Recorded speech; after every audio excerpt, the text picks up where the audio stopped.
네, 교육장님 안녕하세요. 전담여고 1학년 윤다은이라고 합니다. 먼저 이렇게 뵙게 돼서 너무 영광입니다. 반갑습니다. 네. 이 만남을 하기 전에 교육장님이 출연하신 세관시를 먼저 보고 왔는데 세관시를 보면서 너무 감동했습니다. 거기에서 문제와 학생들과도 먼저 친해지는 게 중요하다고 하셨는데 혹시 교육장님만의 친해지는 비법 있으실까요? 네, 거기에 대한 대답을 하기 전에 조금 그 질문에 대한 답변을 좀 바꾸고 싶은데 네. 문제 학생들이라고 하지 마시고 네. 꿈을 찾지 못했던 아이들이라고 하고 싶습니다. 네. 네, 꿈을 찾지 못하고 방황했던 우리 아이들. 네. 그리고 그들과 친해지는 방법은 그 아이들과 같아져야만이 친해지는 거지 어른의 입장에서 친해지는 척하면 아이들은 친해지지 않습니다. 예를 하나 들자면 저는 거기서 약 10년 우리 집에서 데리고 살던 애들까지 포함하면 10년 동안 700 조금 넘게 많은 학생들을 데리고 살았었거든요. 네. 제가 농장을 하나 만들어가지고 저녁에 이제 밥을 먹고 나서 한 12시쯤 되면 아이들은 또 뭘 먹고 싶어 합니다.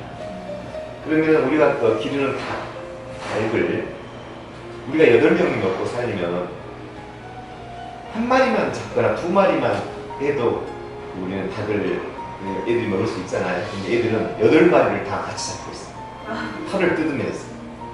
근데 이 털을 뜯어놓고 그 목을 그렇게 해야만이 닭이 이제 삶을 수 있는데 그걸 못하니까 밤에 이제 닭이 막 온 마을로 날아다니는 겁니다. 달려다니는 겁니다. 털도 없이.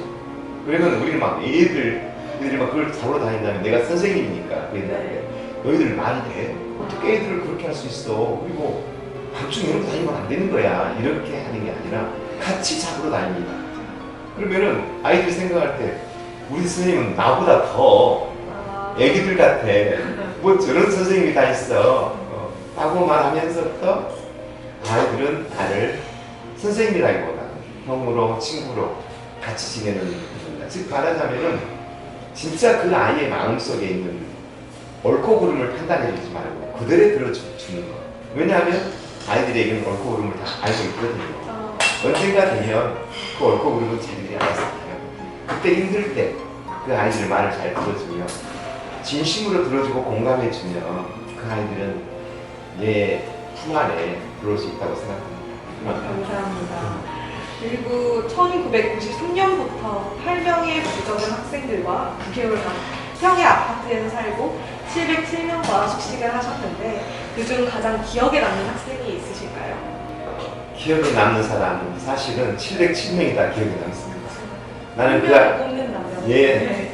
그 아이들이 데리고 살던 시절이 뭐 그냥 하루 이틀이 아니고 네. 길게는 2개월, 3개월, 어떤 애는 1년, 2년 데리고 사니까 지금도 편지가 오면 이름을 안 써도 이 글씨는 누구 글씨다 할 정도로 난 707명의 학생들의 글씨를 다 기억을 합니다. 얼마나 같이 살았겠습니까? 아픈 기억도 많습니다. 그러나 즐거웠던 기억이 훨씬 많습니다. 아이들이 그 순간에 그렇게 힘들어하고 방황했지만 지금은 밖에 나가서 다른 데로 잘 살고 있습니다. 특히 하나의 학생을 들자면 정말로 공부하고는 담을 쌓았던 아이가 우리 집에서 같이 살면서 자기의 꿈을 갖게 되고 자기는 해군 사관학교를 가겠다고 그 당시에는 말도 안 되는 꿈이었습니다. 그런데 그 아이는 2년 반 동안 선생님하고 같이 살면서 그 꿈을 이뤄서 지금 해군 대령으로서 정말 멋있게 지금도 어른스럽게 그런 아이들이 있으면 자기 가서 강의를 해주겠다고 그럴 정도로 훌륭하게 성장해 있는 우리 세자들이 있습니다. 그 아이가 저는 제일 자랑스럽고 기억에 남습니다. 그럼 교육장님은 고교 시절 공부하기 싫을 때 어떻게 하셨는지 혹시 팁을 조금 주실 수 있으실까요? 저는 고등학교 시절이 아니라 네. 제가 가장 많이 당황했던 시절은 중학교 2학년과 고3 때였던 것 같습니다.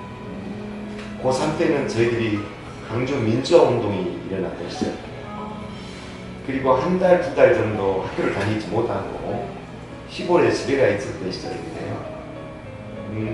그 당시에 저는 공부를 하기 싫은 게 아니라 공부를 어떻게 해야 될지를 모르는 2달간의 공백 상태가 있었습니다. 그래서 어린 생각이었지만 마음을 다잡는다고 여러 번 배꼽친다는 말을 모를 텐데 이 머리에 면도기로 해서 싹싹 내서 스님들처럼 삭발, 삭발을 하고 많이 생각해 봤습니다. 나는 지금 왜 이런 마음이 생길까? 그리고 나는 어떻게 살아야 될까? 그리고 나는 왜 태어났을까? 이런 생각을 해보면서 묵상을 좀 한 일주일 동안 했습니다. 그랬더니 깨달음이 왔습니다. 그렇다. 지금 이 순간에 이 방황은 사람이 성장하기 위한 하나의 과정이지 낙담할 이유는 없다. 그리고 내가 할 수 있는 범위 내에서 최선을 다하면 되는 것이지 내가 반드시 이루어야 될 꿈을 못 이룬다고 해서 실패한 것은 아니다 라는 마음을 이루어하면서 저는 제 일을 진행했던 것 같습니다. 그렇죠. 실패한다고 해서 그 과정이 어떤 게 되는 게 아니라 그러니까요. 내가 성장하는 예. 요소가 되는 것이니까요. 예. 그리고 제가 최근 진로 캠프 K명장 분야 중에 방송 미디어 분야가 있는 것을 보았는데 예. 혹시 유튜버를 꿈꾸는 학생들이 많은데 유튜브 관련 분야도 만들어 주실 수 있을까요? 저는 이번에 그 K 명장 사업은 네. 다른 사람이 잘 모를 거니까 잠깐 네. 소개를 하자면 네. 교육청에서 체험학습이나 진로에 대한 것들이 이 글로벌 뭡니까 그 코로나19로 인해서 모든 게 취소가 되거든요. 그럼 고스란히 그 피해는 우리 학생들한테 돌아갑니다. 이제는 코로나를 완전히 퇴치할 날이 언제 올지는 모르겠지만 그렇다고 해서 우리가 6.25 사변 때도 부산에서는 천막을 치고 아이들을 가르쳤다고 합니다. 그런데 코로나라고 해서 교육은 중단돼서는 안 된다고 생각합니다. 그 중에서도 제일 중요한 게 우리 아이들의 꿈을 키우는 진로에 대한 꿈은 절대 시기를 놓쳐버리면 안 됩니다. 그래서 저는 각방에서 강주에 있는 또 전국에 있는 명인 명장님들을 모시고 그분들이 정말 잘 가르칠 수 있는 명인 명장님들에게 중학생들 10명을 붙여가지고 한 번에 끝나는 게 아니라 20차씩 20주간을 그 아이들 명장과의 만남, 그 다음 명장과의 삶을 보고 그리고 명장이라는 부분은 어떤 분야면 패션, IT, 드론, 뭐 정보, 뭡니까 뷰티 이런 쪽에 아이들이 정말 좋아하고 원하는 쪽에 있는 사람들 모아서 했는데 그분들은 우리나라의 거장들이거든요. 신지식이고 명장들이에요. 그 아이들에게 학생들이 가서 먼저 그분의 일생을 듣고 왜 그분이라고 성공할 때까지 우여곡절이 없었겠습니까? 그 고통, 그걸 이겨냈냐. 그래서 여러분들이 앞으로 여기에 명장이 되려면 이런 정도 실습을 해야 한다는 것을 학생과 함께 같이 20차식을 같이 짜는 겁니다. 그리고 나서 마지막에는 정리하고 나서 명인 명장과 같이 여행을 가서 내 꿈을 같이 이야기 나누고 구체화하는 거죠. 쉽게 말하면은 부모님도 함께 했습니다, 마지막에. 그러니까 이제 부모님들이 아무리 아이가 꿈이 있다 할지라도 부모님이 반대해버리면 또 그걸로 끝나버려서 부모님들도 이거에 대한 만족도는 거의 97%, 학생들도 97%에 가깝게 됐습니다. 말할 것도 없이 유튜버는 제가 생각을 놓쳤던 부분인데 얼마나 유명한 직종입니까? 그리고 그래서 여기는 명인 명장을 찾지 못했기도 하고 내가 생각을 못했던 분야인데 올해는 강주 시내 전역이 하기로 했습니다. 작년에 서부교육청만 했는데 전역이 당연히 유튜브의 이쪽에 있는 분야를 반드시 저는 계획 세워서 하도록 하겠습니다. 네, 감사합니다. 네. 그리고 교육자님께서 생각하시는 학생들의 진로에 따라 과목을 선택하는 고교 학점제가 있잖아요. 그것의 장단점을 어떻게 생각하시는지 말해주실 수 있을까요? 고교 학점제의 방향은 옳다고 생각합니다. 왜냐하면 이제 고등학교하고 대학교가 분리된 게 아니라 연장선상에서 그 과목들을 미리 준비하는 것은 굉장히 좋은 제도라고 생각합니다. 근데 그렇게 하려면 두 가지가 완비가 돼야 됩니다.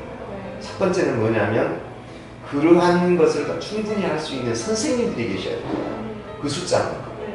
예를 들면 고등학교에 대학교에서 가르칠 수 있는 정도의 교양을 가지고 있는 선생님이 계셔야만이 그 안내를 할 수가 있습니다. 그래서 그 점은 지금 교육청에서 준비를 하고 있고요. 그 다음에 고교 학점제에 대한 부모님들과 학생들에 대한 정확한 정보가 제공돼야 합니다. 그래야만이 그것을 어떤 과목을 선택을 할 때 내가 불이익은 없는가 또는 이걸로 인해서 내시 성적에 대한 다른 점은 없는가 이런 것들이 안심이 돼야만이 이게 확산이 될 수 있다고 생각합니다. 그래서 이런 부분을 교육부와 교육청이 올해는 지금 야전까지는 고교 선도 학교를 만들었고 네. 지금은 이제 정착 단계, 이제 실시 단계로 돼갈 겁니다. 그래서 저는 방향은 옳으나 네. 거기에는 그 과정은 교육은 실험이 없습니다. 네, 그렇죠. 시행착오가 있어서는 안 됩니다. 그래서 저희들은 그 고교 학점제가 잘 정착될 수 있도록 한치의 오차도 허용되지 않게 그걸 준비해 나가려고 합니다. 그럼 교육장님께서는 이제까지 살면서 가장 행복했던, 그리고 가장 기분 좋았던 일 한 가지만 말씀해 주실 수 있을까요? 가장 행복했을 때는 고등학교 선생님으로 들어가서 1년 동안 정말 그 애들과 열심히 살아보려고 했지만 좌절을 했고 그런데 사표를 내고 다시 그 학교로 가고 그런데 우연히 찾아온 8명의 아이들이 꿈을 찾아가지고 무엇인가 이 애들을 데리고 살면 가능하다는 생각이 들고 그 일이 실현돼서 공동학습장에서 살았던 그 기간 중에 그 아이들의 변하는 모습 그리고 그 아이가 어른이 돼서 돌아와서 선생님 그때 내가 왜 그랬는가 몰라요. 선생님 덕분에 저 이렇게 잘 살고 있어요. 그리고 그 부모님이 오셔가지고 선생님 아니었으면 우리 아이는 학교에서도 이미 퇴학을 당했을 것이고 그리고 우리 아이 인생이 어찌 될지 모르는데 이렇게 훌륭하게 됐습니다. 선생님 어려운 일이 있으면 언제든지 말씀하세요. 나는 그 말을 들을 때마다 가끔은 제 마음이 힘들기도 하지만 그래도 아무것도 경제적으로는 여유롭지 못하지만 그래도 그런 이야기를 들었을 때 지금도 듣고 있고 그럴 때 더 기운을 내고 제일 행복합니다. 네. 네. 그렇다면 교육장님께서 생각하시는 교육장님의 장점 있으실까요? 네. 단점이 더 많습니다, 저는. 아닙니다. 왜 장점이 더 많겠습니까? 네. 저는 요즘 조금 어려운 일이 좀 있어서 많이 제 자신에 대해 성찰해 볼 수 있는 기회가 좀 있었습니다. 네. 그런데 그런 질문을 하네요. 저는 힘들 때는 난 장점은 뭘까? 네. 그걸 이겨낸다면 이 어려움을 이겨낼 수 있을 거야 라는 생각을 하면서 장점을 찾아보려고 많이 노력을 했어요. 근데 저는 지나가버린 일은 빨리 아픈 일은 교훈을 얻고 나서 그 다음부터는 잊어버린다. 그리고 다시 시작한다. 까마득하게 잊어버리고 다시 시작한다는 게 제 장점이고요. 두 번째는 어렵고 힘들고 고통받거나 이런 학부모 학생들에게 저는 어떤 일이 발생하면 뒤로 미루거나 용기를 내려본 적이 없습니다. 내 자신에 대해서는 어려움을 겪지만 다른 친구들의 일에 대해서는 나는 바로 그 문제를 해결할 수 있는 플랜을 바로 짭니다. 현실적인 플랜. 네. 어머니 이렇게 합시다. 우리 아이 지금 이렇게 하고 싶죠. 이래서 지금 고통스러운 거죠. 근데 이런 불안감도 있죠. 자, 이 문제 이렇게 풀겠습니다. 그렇다면 어머니랑 아드님도 이렇게 따를 수 있겠습니까? 따를 수 있겠습니다. 그럼 저를 따르십시오. 지금 그 학교 문제가 지금 학교에가 있는 거죠. 그렇다면 제가 학교에 가서 그 어려움을 제가 풀어 일단 드리겠습니다. 그 대신에 그 책임은 열심히 학교 생활을 잘하겠다는 것은 그리고 학교에 잘못이 있었다면 용서를 구하는 것은 부모님들이 하십시오. 이렇게 하듯이 저는 어떤 일을 할 때 방법을 찾습니다. 어려운 일이 있을 때 어떻게 해야만 이렇게 갔을 경우는 어떻게 하고 저렇게 갔을 때는 어떻게 할까에 대한 치밀한 계획을 세우고 나면 용기가 생깁니다. 저는 그게 제 장점이라고 생각합니다. 그거야말로 최고의 장점이 아닌가 싶습니다. 그렇습니다. 네. 그럼 교육장님께서 가장 존경하는 분이 계실까요? 존경하는 분은 많죠.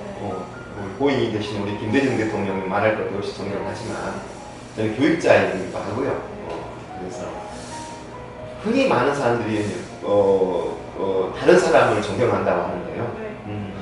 저는 일찍 작고하신 난 우리 아버지를 존경합니다. 왜 우리 아버지를 존경하냐면